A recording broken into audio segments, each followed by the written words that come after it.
যারা adventure rides enjoy করতে পছন্দ করেন এবং দুঃসাহসিক চ্যালেঞ্জের সম্মুখীন হতে চান তাদের জন্য আজকের এই ভিডিও থেকে জানতে পারবেন কিভাবে সি পার্ল ওয়াটার পার্কে যাবেন, পার্কের টিকিট প্রাইস, কি রাইডস দেখতে পারবেন, কোথায় থাকবেন, কোথায় খাবেন, টোটাল খরচ এবং ট্যুর প্ল্যান সহ একটি পরিপূর্ণ ভ্রমণ নির্দেশনা। বিশ্বের সর্ববৃহৎ সমুদ্র সৈকত কক্সবাজারের ইনানি বিচে গড়ে তোলা হয়েছে একমাত্র আন্তর্জাতিক মানের ওয়াটার পার্ক। একপাশে সমুদ্র আর অন্য পাশে পাহাড় নিয়ে পর্যটকদের স্বাগতম জানাতে সর্বদা প্রস্তুত sea pearl water park Cox's Bazar. Dhaka কিংবা অন্য কোনো জেলা থেকে এই পার্কে আসতে হলে প্রথমেই আপনাকে কক্সবাজার আসতে হবে। ঢাকা থেকে কক্সবাজারগামী বাসগুলির মধ্যে Green Line, Ena Transport, Saudia, Hanif Enterprise, Shyamoli Paribahan, Sohag Paribahan, Saint Martin Paribahan, Royal Coach, Tuba Line, Desh Travels, ট্রিয়ার Travels, Relax Transport, Sejuti Travels, Star Lines ইত্যাদি উল্লেখযোগ্য। এসি এবং নন এসি বাস অনুযায়ী প্রতি সিটের ভাড়া 800 টাকা থেকে 2500 টাকা পর্যন্ত হয়ে থাকে।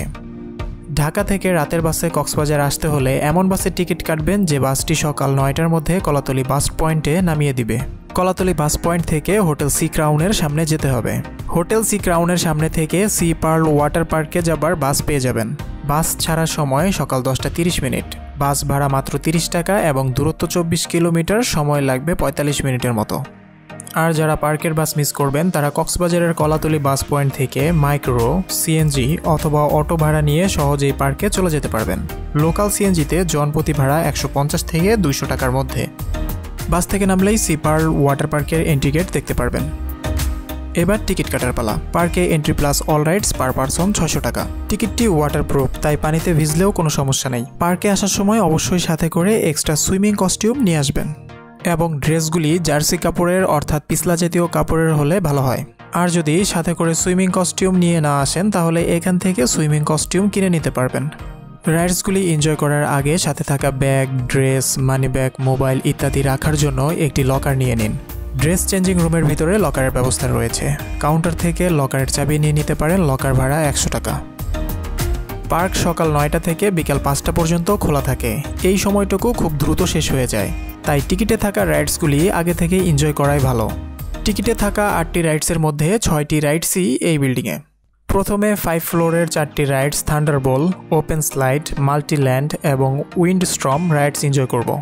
তারপর 6 ফ্লোরের কামা কাজি রাইডস এনজয় করব এবং লাস্ট 7 ফ্লোরের অ্যাকোয়া লুপ এনজয় করব। এই 6টি রাইডসের মধ্যে আমার কাছে সব থেকে 2টি রাইডস বেশি ভয়ঙ্কর মনে হচ্ছে। তা হলো 6 ফ্লোরের কামা কাজি এবং 7 ফ্লোরের অ্যাকোয়া লুপ। এবার 5 ফ্লোর থেকে যে সমস্ত রাইডস এনজয় করতে পারবেন তা দেখে নিন। 5 ফ্লোরের রাইডস এনজয় করার জন্য ওয়াটার টিউবের প্রয়োজন হয়, আর এই ওয়াটার টিউব গ্রাউন্ড ফ্লোর বা নিচ থেকে ক্যারি করে উপরে নিয়ে আসতে হবে। প্রতিবার রাইডস এনজয় করার জন্য সিঁড়ি বেয়ে উপরে উঠতে হবে। কোনো এক্সিলেটর বা লিফটের ব্যবস্থা নেই, থাকলে হয়তো আরও বেশি মজা হতো। 5 ফ্লোরে 4টি রাইডস রয়েছে, তার মধ্যে থেকে 3টি রাইডস একা এনজয় করা যায় না। তাই আপনারা যদি একা বা বিজোড় সংখ্যক হয়ে থাকেন তাহলে ওয়েট করতে পারেন। যে কোনো একজন বা বিজোড় সংখ্যক গ্রুপ পেয়ে যাবেন রাইডস এনজয় করার জন্য।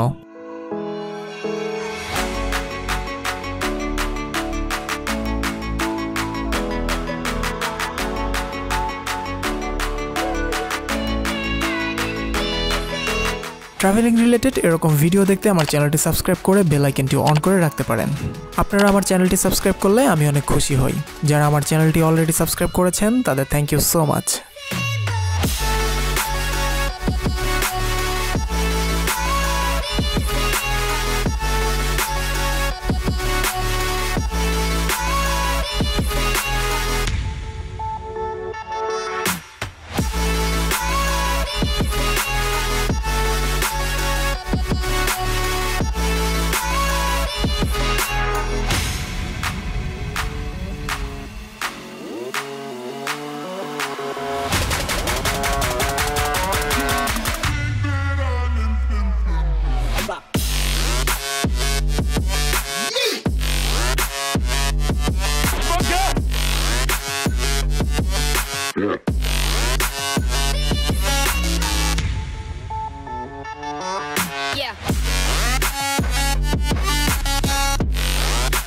ফাইভ ফ্লোরের সকল রাইডস এনজয় করা শেষ। এবার 6 ফ্লোরের একটি মাত্র রাইডস কামা কাজি এনজয় করব। 5 ফ্লোরে থাকা রাইডসগুলি মোটামুটি সবাই এনজয় করতে পারে, এতটা ভয়ের কিছু নেই। কিন্তু 6 এবং 7 ফ্লোরে থাকা 2টি রাইডস এনজয় করার জন্য এক্সট্রা সাহসের প্রয়োজন হবে। এই কামা কাজি রাইডসটিতে 6 ফ্লোর থেকে গ্রাউন্ড ফ্লোর পর্যন্ত পৌঁছাতে 2 থেকে 3 সেকেন্ড সময় লাগে। এত অল্প সময়ে উপর থেকে নিচে নামার সময় মাস্ট হার্টবিট করবেই। আর এটাই এক ধরনের আনন্দ, আর এটাই এক ধরনের মজা। 6 ফ্লোরের রাইডসটি শেষ হলে একটু রেস্ট নিয়ে একটু সাহস বাড়িয়ে 7 ফ্লোরের রাইডসের জন্য প্রস্তুতি নিয়ে নিন। 7 ফ্লোরের রাইডসটির নাম হচ্ছে অ্যাকোয়া লুপ। অ্যাকোয়া লুপ রাইডসটি উন্নত দেশগুলোতে থাকলেও বাংলাদেশের মধ্যে একমাত্র এই পার্কে অ্যাকোয়া লুপ রাইডসটি পাবেন, অন্য কোনো পার্কে এই রাইডসটি নেই। এই রাইডসটি এনজয় করার জন্য আপনাকে অবশ্যই জার্সি কাপড় অর্থাৎ পিছলা জাতীয় কাপড় পরিধান করতে হবে, যেমনটি ভিডিওতে দেখতে পাচ্ছেন। অ্যাকোয়া লুপের এই চেম্বারের ভিতরে দাঁড়ানোর পর অপারেটর চেম্বারের ডোরটি ইলেকট্রিক সুইচের মাধ্যমে বন্ধ করে দিবে। তারপর আর ইউ ওকে বলার পর অপারেটর সুইচ প্রেস করার সাথে সাথে পায়ের নিচের স্পেস অটোমেটিক সরে যাবে। 7 ফ্লোর থেকে সোজা 2nd ফ্লোরে নামার পর পুনরায় 5 ফ্লোরে ওঠার মাধ্যমে একটি লুপ সম্পূর্ণ হবে। 7 ফ্লোর থেকে গ্রাউন্ড ফ্লোর পর্যন্ত একটি লুপ সম্পূর্ণ হতে 4 থেকে 6 সেকেন্ড সময় লাগে। আমি যখন এই রাইডসটি সম্পূর্ণ করেছি তখন আমার মনে হয়েছে আমার আত্মা 7 তলায় রয়েছে আর আমার বডি নিচতলায় নেমে এসেছে। আর এটাই এক ধরনের মজা, এটাই এক ধরনের আনন্দ। এই 6টি রাইডসের মধ্যে আমার কাছে সব থেকে 2টি রাইডস 6 ফ্লোরের কামা কাজি এবং 7 ফ্লোরের অ্যাকোয়া লুপ বেশি ভালো লেগেছে। আপনাদের কাছে কোন রাইডসটি বেশি ভালো লেগেছে তা কমেন্টস করে জানাবেন। যদি আপনারা এই 2টি রাইডস এনজয় করতে না চান তাহলে এই রাইডসের জন্য থাকার টিকিট দিয়ে আপনার কাছে যে রাইডসটি বেশি ভালো মনে হয়েছে সেই রাইডসটি এনজয় করতে পারবেন। এই পার্কের অন্যান্য রাইডস এনজয় করার আগে যদি মনে হয় লাঞ্চ করা প্রয়োজন তাহলে এখানকার রেস্টুরেন্ট আপ্যায়ন থেকে লাঞ্চ করে নিতে পারেন। রেস্টুরেন্টের খাবারের প্রাইস দেখতে থাকুন আর জেনে নিন আজকের কুইজ। ইনানি বিচ কোথায় অবস্থিত? Option A Sylhet, option B Rangamati, option C Cox's Bazar. সঠিক উত্তর কমেন্টসের মাধ্যমে জানাতে হবে। সঠিক উত্তর থেকে লটারির মাধ্যমে 3 জনকে ট্রাভেল ভোল্টেজ চ্যানেলের পক্ষ থেকে গিফট সেন্ড করা হবে। এ বিষয়ে বিস্তারিত এই ভিডিওর ডিসক্রিপশন অথবা ফেসবুক পেজ ভিজিট করলে জানতে পারবেন। এখনও 5টি রাইডস বাকি আছে। 5টি রাইডসের মধ্যে 2টি ডাই রাইডস, একটি রেইন ড্যান্স ও একটি ফান পুল এবং 5ডি সিনেমা রয়েছে। পার্কের মধ্যে এই 2টাই ডাই রাইডস। এই 2টা রাইডস এনজয় করার জন্য অবশ্যই কাপড় শুকনা থাকতে হবে, তা না হলে রাইডসে উঠতে পারবেন না। তাই পার্কে প্রবেশ করেই এই রাইডসগুলি এনজয় করতে পারেন, অথবা পার্ক বন্ধ হওয়ার 1 ঘন্টা আগে ড্রেস চেঞ্জ করে শুকনা ড্রেসে এই রাইডসগুলি এনজয় করতে পারেন। যদি আপনারা এই 2টি রাইডস এনজয় করতে না চান তাহলে এই রাইডসের জন্য থাকার টিকিট দিয়ে আপনার কাছে যে রাইডসটি বেশি ভালো মনে হয়েছে সেই রাইডসটি পুনরায় এনজয় করতে পারবেন। একটি নির্দিষ্ট সময় পরপর রেইন ড্যান্সে কুয়াশা এবং মিউজিক প্লে করা হয়। এই রাইডসটি আনলিমিটেড বার এনজয় করতে পারবেন এবং এই রাইডসের জন্য কোনো টিকিটের প্রয়োজন নেই।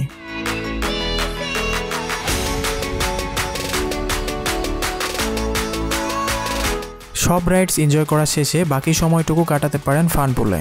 ফান পুল রাইডসের জন্য কোনো টিকিটের প্রয়োজন নেই এবং এই রাইডসটি আনলিমিটেড বার এনজয় করতে পারবেন। ফান পুলের মধ্যে 6টি ওয়াটার স্লাইডার রয়েছে। স্লাইডারগুলি ছোট বড় সকলেই এনজয় করতে পারে। আপনারা যদি 5ডি সিনেমা দেখতে চান তাহলে ভিতর থেকে 150 টাকা দিয়ে টিকিট কাটতে হবে। 120 টাকা দিয়েও টিকিট কিনতে পারবেন, তবে সেটা পার্কে এন্ট্রি টিকিট কেনার সময় কিনতে হবে। এই পার্কে আসা থেকে শুরু করে পার্ক থেকে চলে যাওয়া পর্যন্ত সবকিছুই ভালো লাগবে। যেমন যখন পার্কে আসবেন তখন রাস্তার পাশের প্রাকৃতিক সৌন্দর্য আপনার মন ভালো করে দিবে। তারপর যখন পার্কে এন্ট্রি করবেন তখন পার্কের কিছু আনকমন রাইডস আপনাকে আনন্দ দিবে। এছাড়া এক পাশে পাহাড় আর এক পাশে সমুদ্র, তার মাঝে রয়্যাল টিউলিপের মতো 5 স্টার হোটেলের পাশে এই পার্কটির অবস্থান। অর্থাৎ প্রাকৃতিক সৌন্দর্য এবং পার্কের আনন্দ দুটাকে এক করলে ভালো লাগে বেড়ে যাবে বহুগুণে। বিকাল 5টায় পার্ক বন্ধ হয়ে যাবে। যারা পার্কের নির্ধারিত বাসে করে অল্প খরচে কলাতলি বাস পয়েন্টে যেতে চান তারা আগে থেকে 30 টাকা দিয়ে বাসের টিকিট সংগ্রহ করে রাখুন। কলাতলি বাস পয়েন্ট থেকে ঢাকা আসার জন্য অ্যাভেলেবেল বাস কাউন্টার পেয়ে যাবেন। কক্সবাজারের সিজন টাইমে ভালো বাসের টিকিট পাওয়া একটু কষ্টকর, তাই আগে থেকে প্ল্যান করে ভালো বাসের অগ্রিম টিকিট কেটে রাখুন। সাধারণত ঢাকা থেকে 2 রাত 1 দিন হলেই এই পার্ক থেকে ঘুরে যেতে পারবেন। যদি কক্সবাজারের সৌন্দর্যকে উপভোগ করতে চান তাহলে আরও 1 থেকে 2 দিন সময় নিয়ে কক্সবাজারের হোটেলে থাকতে পারেন। পরবর্তী ভিডিওতে দেখতে পারবেন কিভাবে অল্প খরচে কক্সবাজার আসবেন, কোন হোটেলে থাকবেন, কোথায় খাবেন, কি ঘুরে দেখবেন, টোটাল খরচ এবং ট্যুর প্ল্যান সহ একটি পরিপূর্ণ ভ্রমণ নির্দেশনা।